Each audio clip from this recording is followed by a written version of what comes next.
Let's talk about how small things can lead to big impact, especially with respect to financial future of people, and what are some things that people should keep in mind, whether there are any myths that people should be wary of before they venture into their financial journey. सबसे बड़ा problem ये है कि लोगों में बड़ा myth है कि तुम्हें इन्वेस्टमेंट करने के लिए बड़ा ही नॉलेजफुल और बहुत ही स्किल्ड और बहुत ही टेक्निकल चीजें जाननी होती है, राइट, जो कि मोस्ट ऑफ द केसेस में नेसेसरी ट्रू नहीं है। जिनको बहुत ज्यादा पता है वो भी बहुत कुछ खास कर नहीं पाते हैं। ओके, बट एक छोटा सा एग्जांपल देते हैं। जैसे एफडी तो सब लोग करते हैं, correct?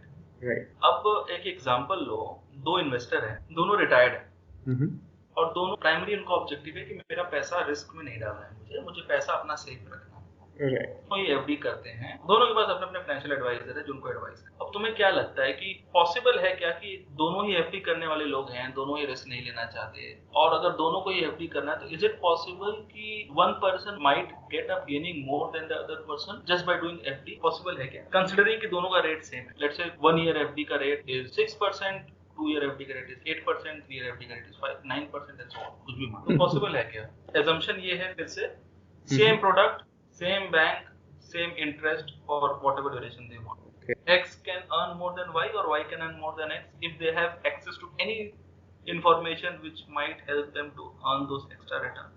Well, theoretically it obviously doesn't seem like that, but so let's say 2014 में SBI का एक साल की FD का रेट था less than 1 year FD was approximately 7.5%, 2 साल की FD का 8.75%, 3 साल की एफडी का भी 8.75% था। So let's say 9% interest rate था एवरेज। तो 9% मान चलो 2014 में लेट्स से 9% इंटरेस्ट रेट था। 2014 में इंटरेस्ट रेट ज्यादा था, करेक्ट? एज ए इकोनॉमी अगर तुम देखो तो interest rate was on the higher side, growth was kind of stagnant. 2014 is the time when the new government was about to come or they had just come to power. There was a lot of talks of growth rate not growing, India not growing and stuff like that. और inflation भी काफी ज्यादा था। तो एक अगर तुम किसी कोई बेसिक इकोनॉमिक आइडिया हो तो अगर ग्रोथ रेट कम है और इंटरेस्ट रेट ज्यादा है तो आरबीआई के पास एक इजी तरीका होता है कि इंटरेस्ट रेट कम कर दो।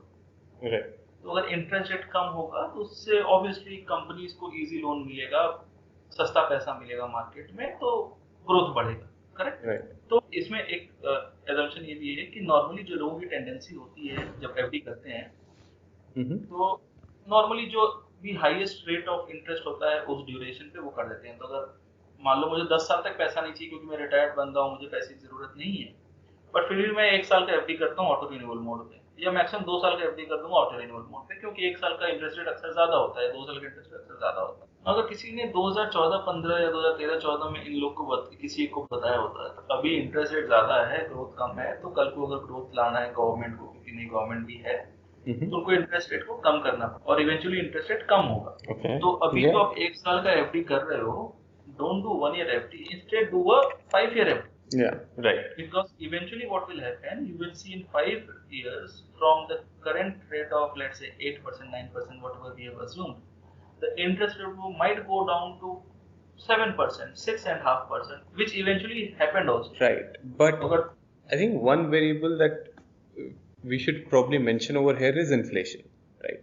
Like if let's say inflation is running at 15%, there is no way this is going to. What the point I'm trying to make is, both the investors are same in terms of risk profile, in terms of return that they are expecting, दोनों ही FD में invest कर रहे हैं। Right.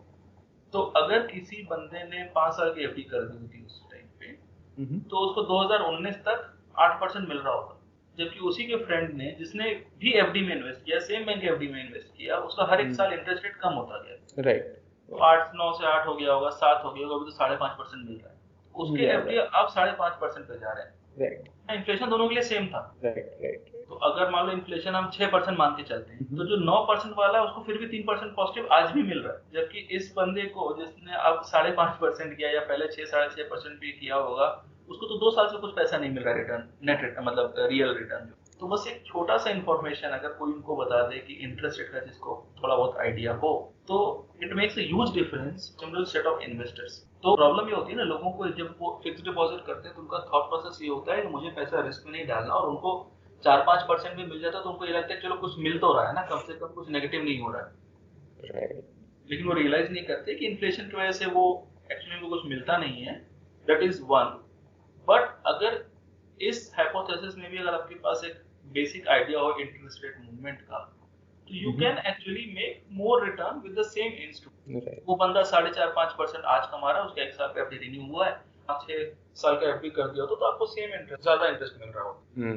अब on the contrary क्या होगा, अब इस सिनेरियो में देखो, आज के सिनेरियो में जब इंटरेस्ट रेट नीचे है और डिमांड है नहीं मार्केट में, ग्रोथ दिख नहीं रहा है, अब अगर अभी कोई 5 साल की एफडी कर दे, 8 साल की एफडी कर देगा, तो हाँ ये रॉन्ग कॉल हो जाएगा। अभी आपको शॉर्ट टर्म एफडी करनी चाहिए। यहाँ से रेट ऊपर जाएगा इवेंचुअली, मतलब वो 4 साल में जाए, 3 साल में जाए, 5 साल में जाए, it's a different thing all together. That's the reason you can not commit a long term FD commitment at this point of time. तो बस एक छोटा सा इंफॉर्मेशन काफी ज्यादा डिफरेंस ला देता है। तुम कोई एक्स्ट्रा रिस्क नहीं ले रहे हो या कुछ, कहीं तुम ऐसा वेंचर नहीं कर रहे हो कि तुम्हें कुछ एक्स्ट्रा रिटर्न जनरेट करने की कोशिश करनी पड़े। Just to be super precise, right? Like we are mentioning this generally, but there are a lot of nuances involved in terms of some peculiar situations, right? Like in a hyperinflation economy, these assumptions don't stand, right? Like and in stagflated economy, again, these get thrown out the window. So I mean, this is basically another way of stating reversion to mean. And if you know how the scale of the entire interest rates is, and you know where from the mean you're lying, you can play around with it and use that to your advantage. Which is fair. Just by having small information about the current economic scenario, but a normal basic understanding, if an investor doesn't have that understanding, getting through a right person who can give that knowledge makes a huge difference without taking any undue risk, and he can still optimize his return. अभी आज के date में जो काफी सारे retired लोग रो रहे हैं कि हमारा एफडी का रेट कम हो गया, हम तो रिटायर्ड पैसे में कमाते हैं, अगर उनको किसी ने बोल दिया होता 5 साल पहले कि सर 6 साल की एफडी करके बैठ जाओ, तो आज वो 8% कमा रहे होते हैं ना जो पहले कमा रहे थे। So that's the whole point. Obviously वो डिपेंड करेगा। The second thing is very important is the second piece of information। ऐसे एक छोटा सा इंफॉर्मेशन था। सेकंड इन्फॉर्मेशन अगर किसी को ये बता दे इन्वेस्टर को जो इन्वेस्टमेंट करते हैं म्यूचुअल फंड वगैरह में, कि डायरेक्ट इन्वेस्टमेंट करके भी कोई चीज होती है, वो तो खैर हाँ, वो तो आई थिंक आज की डेट में सबसे बड़ी प्रॉब्लम है मार्केट में यार। और मजे की बात ये है कि हम इतना सारा एडवर्टाइजमेंट देखते हैं जो स्टेक होल्डर्स करते हैं, मतलब म्यूचुअल फंड सही है कि तुमको एडवर्टाइजमेंट दिख जाएंगे टीवी में, होर्डिंग लगे रहते हैं हर जगह, राइट। म्यूचुअल फंड का एडवर्टाइजमेंट किया जा रहा है, मतलब मैं तो एडवर्टाइजमेंट में देखता हूँ लिक्विड फंड का एडवर्टाइजमेंट करते हैं, बैलेंस फंड का एडवर्टाइजमेंट करते हैं, सारे फंड का एडवर्टाइजमेंट करते हैं। कोई ये नहीं बताता कि डायरेक्ट फंड में भी इन्वेस्ट कर सकते हो, डिस्ट्रीब्यूटर कमीशन नहीं रहेगा।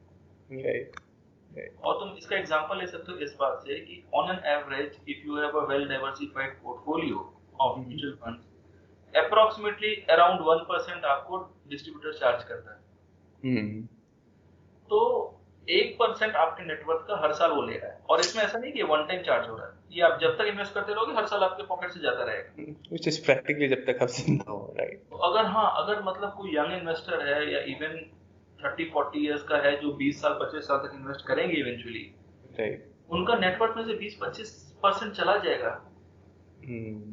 तो तुम सोचोगे तुम्हारा टारगेट कॉर्पस, टारगेट गोल 1 करोड़ रुपए का था, तो सिर्फ कमीशन तुम पे कर दोगे 25 लाख के आसपास 25 साल में, राइट। तो which eventually you could have saved 25 lakhs। But लोगों को क्या लगता है यार, एक तो उनको नॉलेज भी नहीं है, प्लस लोग भी सही नहीं बताते हैं। मैक्सिमम लोगों को ये लगता है कि जब तुम रेगुलर में इन्वेस्ट करते हो तो सारा पैसा इन्वेस्ट हो ही रहा है, तो कमीशन कहीं जाता नहीं है। हमने बहुत सारे ब्लॉग्स और पॉडकास्ट की, हमारे पॉडकास्ट में हमने डिस्कस किया है कि क्या डिटेल में इन्वेस्टर देख सकते हैं, how can they manage. But the point is, एक छोटा सा इन्फॉर्मेशन, बस ये इन्फॉर्मेशन किसी अगर इन्वेस्टर को दे दे कोई बंदा, कि किसी का 10 लाख का मॉडरेट पोर्टफोलियो भी है अगर, और 1% वो बचा रहा है साल का, 10,000 rupees per year is saving. अगर वो इस एडवाइस के लिए किसी एडवाइजर को 5,000 रुपए भी दे दे वन टाइम फीस, या इवन 10,000 रुपए भी वन टाइम फीस दे दे, then also it makes sense. एक साल में उसका पैसा निकल जाएगा, बाद में वो हर साल वो सेव कर रहे हैं। Right. I think थोड़ा इंडिया में सर्विसेज के लिए ऐसे पैसे देना भी थोड़ा अननेचुरल है. हाँ. So there's a lot of stigma against giving money like that. But पता yeah, नहीं. true. I think another problem is the sheer jargons in finance are not easy to grasp. At least when I remember my early days, I started reading Economic Times. I was just about to start my MBA in finance, and it was written in English. Like, you know how to read English, but all those words strung together absolutely went over my head because Yeah, so see, this is what you're talking about, I guess, 10 years back, yeah, right?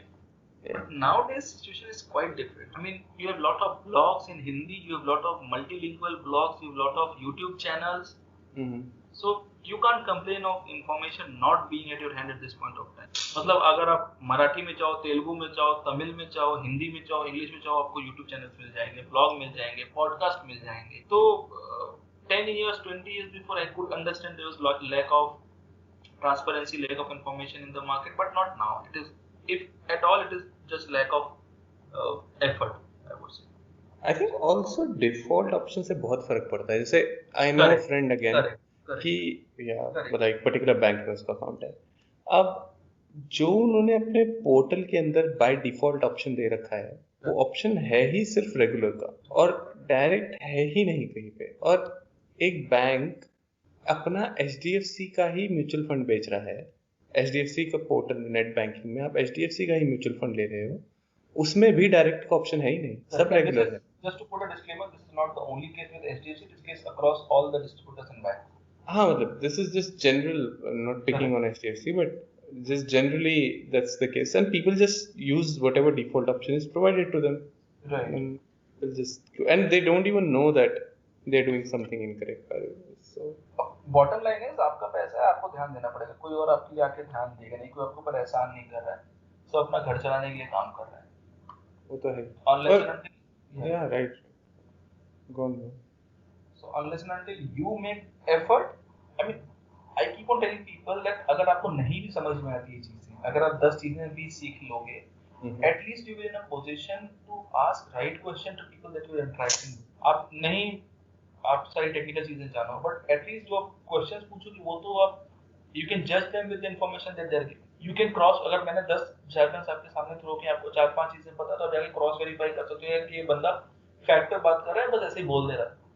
At least तुम काटने वाले को से तो बच सकते हो अगर और Correct. Like I said, these small information plays huge role in investors' net worth, in long-term achieving goals, all those things. और ऐसे लोग बहुत ही कम है मार्केट में. ऐसे लोग बहुत इंडिया में तो स्पेशली कम है. रेगुलेटर भी प्रमोट नहीं करता है. मतलब फी ओनली एडवाइजरी कितने लोग को पता है.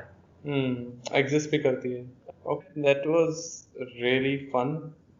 Good talking to you about these little things in life which have large impact.